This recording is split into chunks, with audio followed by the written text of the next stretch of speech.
Now, I want to work on combinations. Main MMA styles is working on your own combinations and putting them together.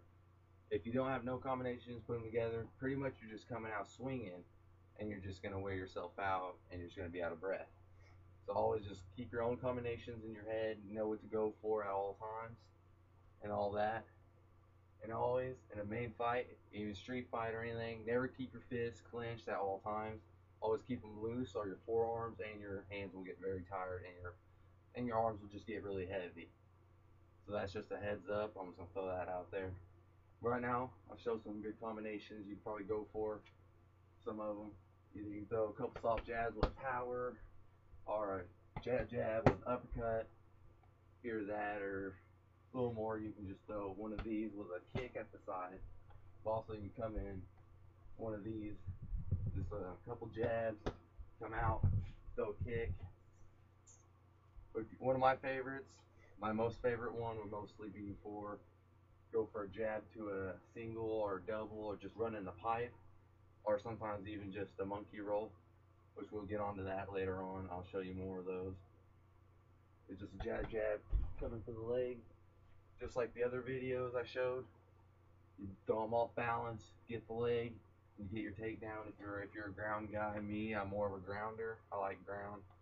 You get good submissions in. Other ways, another ones, either you throw in a couple, throw in another power, and you come out with a hard kick. But usually you always want to keep your hands up. Sometimes if your arms get tired, you keep them low. But always make sure you be on your defense. You never want to keep your face too open. So sometimes either you can, this is the duck one, either good practice, I'll get both of them out. This is the high hit over and over. A good training one if you got like a friend or so and you want to train on it.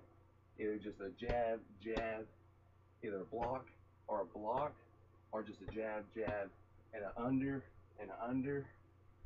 But also, what most boxers will tell you, if you ever train with a boxer, is in mid swing and your mid sway, whenever you sway, in that sway, it will put a lot of power in your punches.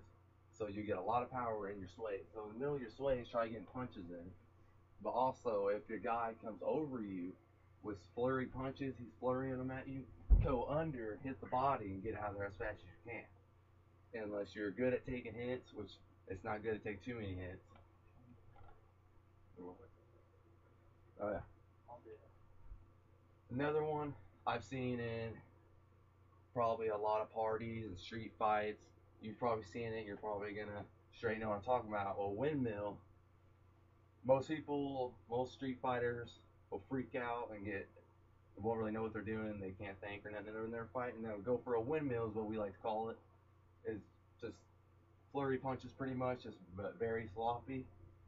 As an example, he's throwing a windmill, throwing them over and over. They look fast, look like they will hurt, but they're not that effective unless it gets right on the button. But if you got your guard up, you're ducking, all that, you should be perfect. But if they do come in for a windmill, my main objective if someone tries to windmill me, right as soon as they come in for a windmill, I'm going straight for a front kick. That are more of a Rashad Evans style. They're coming in for a windmill, duck, hit. But whenever you duck, keep on your power leg behind you for your force off, almost like a quick Superman punch. So you just want to come off real fast in the middle of their windmill, but you want to duck through their windmill. Good other ways for windmill defense is pretty simple, mostly common knowledge. Like go for a slow windmill. Either you can swipe them down, or if you're more of a wind chai or a marine fighting style, go for a slow windmill. Either you can chop, elbow, easy, chop, hit to the body, more. They go for a small windmill, come over if you're quick enough. Some guys are too big and they're not that fast. I'm in pretty decent size, I'm medium, but I'm pretty fast at my stuff. But also throw some more slow windmills. Either you can just keep backing up, and then if you see it open, come in with a huge power. Either my favorite place to aim for is right under the bottom teeth to the chin. It's a knockout button. That or right under the ear. But most fighters can't take a hit to the nose. So always look out for those. Also, always keep, my favorite thing is to keep my knuckles by my temples. If you get hit in the temple, it will rock you really bad. For instance, another windmill. Most Street Fighter will try windmilling you. More windmill techniques you can go for. Either you can do a push kick, either you can do a front kick, inside leg kick with a jab. More of those. But mainly what I'd probably go for is either a front kick or a push kick. But if I'm not thinking too well and they come in for their windmill, going for windmill, I'm coming in, clinching them, turn around. Now that I have him here, I have his head and his arm. All you do is get as deep as you can, grab above where your elbow is, and pull it all the way back, and it will be a choke. If they're really fighting it, just put your leg behind them and throw them as hard as you can over you, and they'll hit straight to the ground, and you will be on top. And mid-ground, when you still have that head, when you still have that arm, don't try getting on top. Just start circling around them while you're still really flat on the ground, and the choke could be too powerful for them, and they'll just go to sleep real fast. More combinations to put together. Put the, I guess you can just put the pads in just different directions and show good combinations like the low and the here. More combinations. Either you can throw a quick jab with your head duck, maybe two with your head duck. But each one, whenever I throw them, I get closer and closer for a high body hit. And that body hit is really going to affect someone in a street fight. Not in a street fight, UFC fight, cage fight, whatever, it's going to affect them. Sometimes it may not look like it, but if you get it right on the button, it's going to really put someone down. More of them, if it has anything, either you can just keep throwing your jabs, jab, jab, power hit, or kick, jab. More, if you want, if they're getting too close, you can grab the wrist, come out with a huge knee. If you're good enough with your knees, get them to the chin. If you're not good enough, get them to the sternum area, right under the pecs, right in the middle, straight across. More effective combinations. Put a pad here, pad down. One of my favorites is maybe two jabs. It doesn't matter whatever southpaw, orthodox, or if you're just Muay Thai, whatever stance you like to choose. Two jabs, one uppercut, and get out. But while you're doing it, you gotta make sure to be ducking the whole entire time, or you will get hit or caught with a kick or something. So you always gotta be watching out for your head. More, either you switch it up. Always never cross your feet. Most fighters will be coming in and cross their feet. And that there, you will highly trip and you will lose the fight. So always try keeping your feet uncrossed. Like, hold on, I'll show you a good stance thing. Where are we at? Watch my feet. Alright. Most fighters will cross their feet. There we go. Try stepping like this. Mainly, I stay on my toes, so try staying on your toes and moving slowly. And if you watch that feet movement, you can slide it around.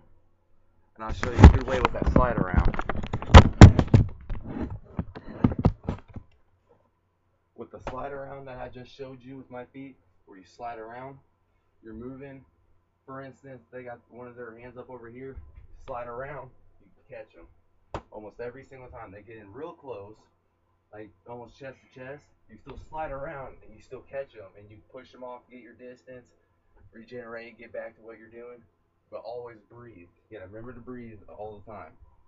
My main breathing is, most people call it the snake, you just all the time. And some people may think it's stupid, but trust me, it will make sure your breath was in you most of the time. More.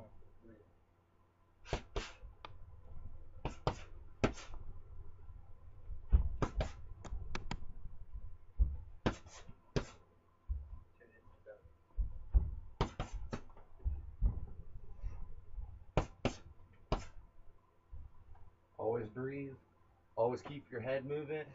Even if you're just standing, move your head at all times. If you're just standing there like this, you're gonna get hit. If you're just standing, Even with your hands here, you're gonna get hit if you're just standing in one spot. Always either move your head or at least move something, but always move your body and your head at all times. But make sure to always breathe too, or you will be winded. One of my favorite combination, huh?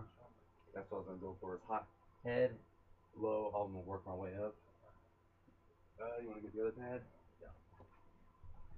My favorite combinations that I normally go for will break them down real fast. If you keep going up and go down, huh? Over here. Some people like to go high and work their way low. I like to mix it up. It doesn't matter, but I'm just for now. I'm gonna show you high to low. Either get them unbalanced. Most street fighters don't know. MMA fighters will throw a kick at them if they don't know you at all.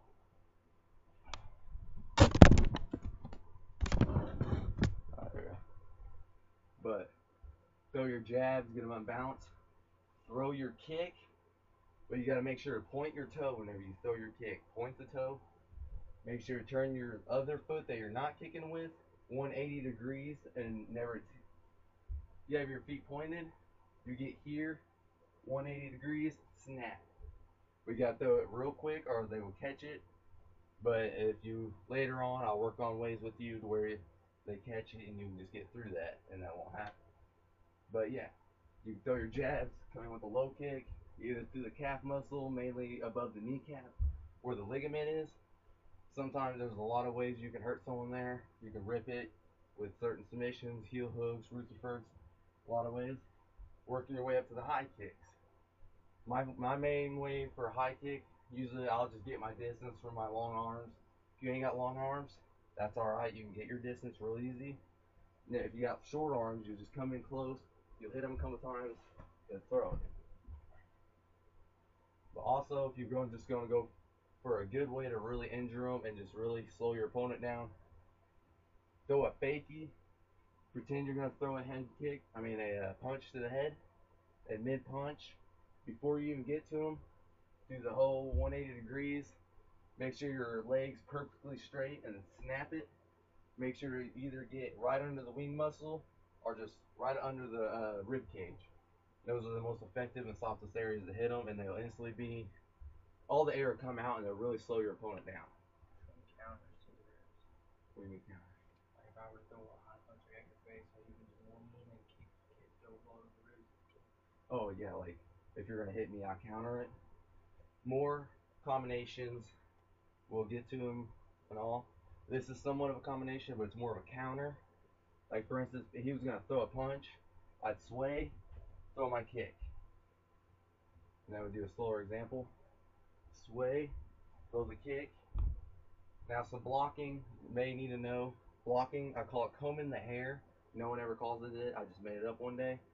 Is you have your hands up and you slide it across like this. Each one like that, and you can still see through this little hole right here. So the whole time you can see your opponent, but it's a real quick way to block. But you can also be swaying while you're blocking at the same time. And it'll really effective, very effective. For instance, you're throwing a couple, like some flurry punches on blocking. It's very effective. But in mid ones, you can take a chance and throw a couple punches in, but hurry up and get right back to your defense. Thank you. And please subscribe.